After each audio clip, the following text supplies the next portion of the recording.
प्रधानमंत्री नरेंद्र मोदी ने 17 सितंबर को मध्य प्रदेश में श्योपुर जिले के कूनो राष्ट्रीय उद्यान में 8 चीतों को प्राकृतिक वास में छोड़ा। ये चीते नामीबिया से लाए गए हैं। भारतीय वन्यजीव संस्थान ने चीता पुनर्वास की संभावनाओं का पता लगाने के लिए देश के 10 स्थानों के सर्वेक्षण के बाद मध्य प्रदेश में कूनो राष्ट्रीय उद्यान को सबसे बेहतर स्थान पाया।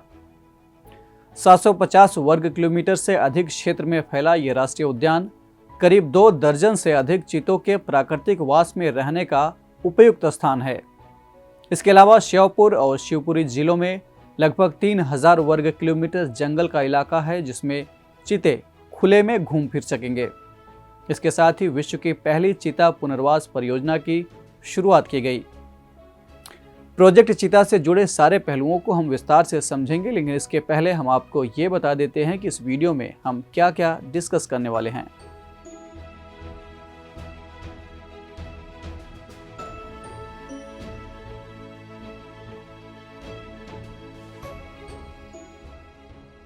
तो लेते हैं सबसे पहला सवाल कि ये प्रोजेक्ट चीता है क्या। प्रोजेक्ट चीता एक राष्ट्रीय परियोजना है जिसमें राष्ट्रीय बाघ संरक्षण प्राधिकरण और मध्य प्रदेश सरकार शामिल है। इस परियोजना के तहत चीतों को उनके मूल स्थान नामीबिया, दक्षिण अफ्रीका से हवाई रास्ते से भारत लाना और उन्हें मध्य प्रदेश के कूनो राष्ट्रीय उद्यान में बसाया जाना है।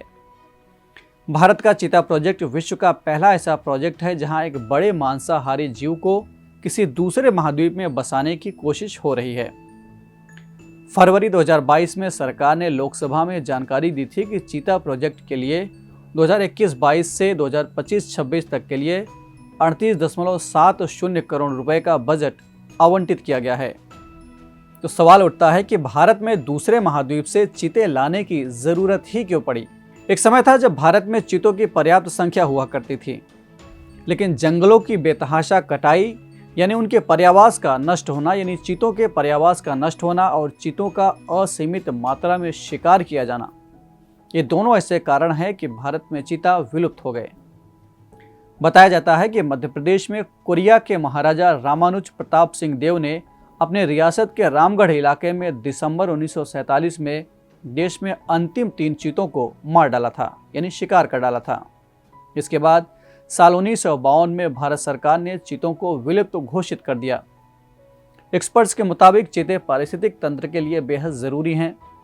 दरअसल ये अम्ब्रेला प्रजाति के जीव होते हैं, यानी ये फूड चेन में सबसे ऊपर मौजूद जीव होते हैं। इसके न होने से फूड चेन का संतुलन पूरी तरह से बिगड़ रहा है। इसीलिए एक बार फिर से इन चीतों को भारत में बसाने की कोशिश की जा रही है। एक और महत्वपूर्ण सवाल उठता है कि अफ्रीकी प्रजाति के चीते ही यहाँ क्यों लाए जा रहे हैं भारत में।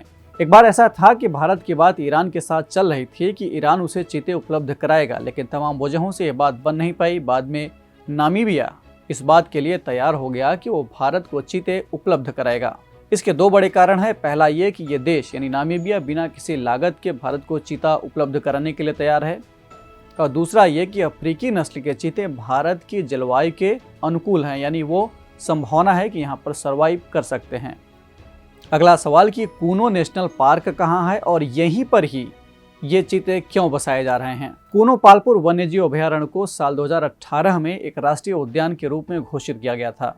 मध्य प्रदेश के चंबल क्षेत्र में स्थित कूनो पालपुर राष्ट्रीय उद्यान 750 वर्ग किलोमीटर के क्षेत्र में फैला हुआ है। वर्तमान में इसमें तेंदुए, सियार, चित्तीदार हिरण, सांभर, नीलगाय, चिंकारा, जंगली सुअर और 4 सींग वाले मृग मौजूद हैं। अफ्रीकी चीतों को भारत में बसाने के लिए 2010 और 2012 के बीच मध्य प्रदेश, छत्तीसगढ़, राजस्थान, गुजरात और उत्तर प्रदेश में 10 साइट्स का सर्वेक्षण किया गया। बाद में ये पाया गया कि मध्य प्रदेश के श्योपुर जिले में बना कूनो राष्ट्रीय उद्यान ही चीतों के लिए सबसे सही और सुरक्षित जगह है। भारतीय वन्यजीव संस्थान और भारतीय वन्यजीव ट्रस्ट यानी WTI के मुताबिक यहाँ का वातावरण चीतों के अनुकूल है, जैसे कि यहाँ घने जंगल हैं, घास के मैदान हैं, पर्याप्त पानी है और पहाड़ियाँ भी हैं। चीते छोटे हिरण और सुअर के शिकार पर जिंदा रहते हैं, जिनकी संख्या कूनो नेशनल पार्क में काफ़ी ज़्यादा है, पर्याप्त मात्रा में है। कूनो नेशनल पार्क में 20 से 25 हज़ार चीतल, नीलगाय, सांभर, चौसिंघा और चिंकारा हैं। इसके अलावा मोर जैसे पक्षी भी काफ़ी संख्या में कूनो नेशनल पार्क में मौजूद हैं, जो चीतों के लिए आसान शिकार हैं। कुनो नेशनल पार्क के बीच से कुनो नदी बहती है, जिससे यहाँ कभी पानी की संकट नहीं होने की उम्मीद है। इस तरह जलवायु चर, शिकार घनत्व, प्रतिस्पर्धी शिकारियों की आबादी और ऐतिहासिक सीमा के आधार पर कुनो नेशनल पार्क चीतों के लिए सबसे सही स्थान माना गया। एक्सपर्ट्स के मुताबिक कुनो नेशनल पार्क में 21 चीतों के रहने की जगह है। अगर सही से मैनेजमेंट किया जाए यहाँ पर, जो कि 3200 वर्ग किलोमीटर का इलाका है, तो यहाँ पर 36 चीते रह सकते हैं और पूरे आनंद के साथ शिकार कर सकते हैं। एक और सवाल ले लेते हैं कि इस प्रोजेक्ट चीता से फ़ायदा क्या होगा, इतनी जहमत क्यों उठाई जा रही है। देखिए, चीतों के विलुप्त होने से भारतीय ग्रासलैंड की इकोलॉजी काफ़ी ख़राब हो गई थी या हो रही थी, जिसे ठीक करना ज़रूरी है। चीतों के आगमन से बिगड़ी हुई इकोलॉजी के ठीक होने की शुरुआत हो जाएगी, यानी ग्रासलैंड इकोलॉजी की बात कर रहा हूँ मैं। इस प्रोजेक्ट के सफल होने पर भारत में पर्यटन को बढ़ावा मिलेगा, पर्यटकों के आने से स्थानीय लोगों को रोजगार भी मिलेगा, साथ ही यहाँ के सवाना जंगलों को सुरक्षित किया जा सकेगा, दूसरे वन्यजीवों को भी साथ में संरक्षण मिलेगा। एक अंतिम सवाल उठता है कि आगे इसमें चुनौतियाँ क्या आ सकती हैं। हालांकि सारी तैयारियाँ की गई हैं, इसके बावजूद जो संभावनाएं हैं जरा उन पर भी चर्चा कर लेते हैं। प्रोजेक्ट चीता को लेकर जो चुनौतियां हैं, उसमें सबसे बड़ी चुनौती अफ्रीकी चीतों के भारत के पर्यावरण से तालमेल बनाने की है। इसके साथ ही ये भी देखना होगा कि छोटे छोटे रिजर्व एरिया में गहरी निगरानी में रहने के बजाय ये चीते आने वाले वर्षों में किस तरह एक से दूसरे इलाकों में खुद आ जा सकेंगे और इनके छोटे छोटे समूह आपस में किस तरह से घुल मिल सकेंगे। प्रजनन बढ़ाने के लिहाज से ऐसा संपर्क बेहद अहम होता है। अगर इंसानी दखलंदाजी बहुत ज़्यादा हो गई तो अफ्रीकी चीतों के लिए कुनो नेशनल पार्क प्राकृतिक पर्यावास के बजाय चिड़ियाघर की तरह हो जाएगा। तो ये थी बात प्रोजेक्ट चीता की, और अब बारी है आज के सवाल की। आपको कमेंट करके बताना है कि वन्यजीव संरक्षण अधिनियम कब पारित किया गया था। इस एपिसोड में इतना ही। हम फिर मिलेंगे एक नए कार्यक्रम के साथ। तब तक के लिए पढ़ते रहिए और बढ़ते रहिए। नमस्कार।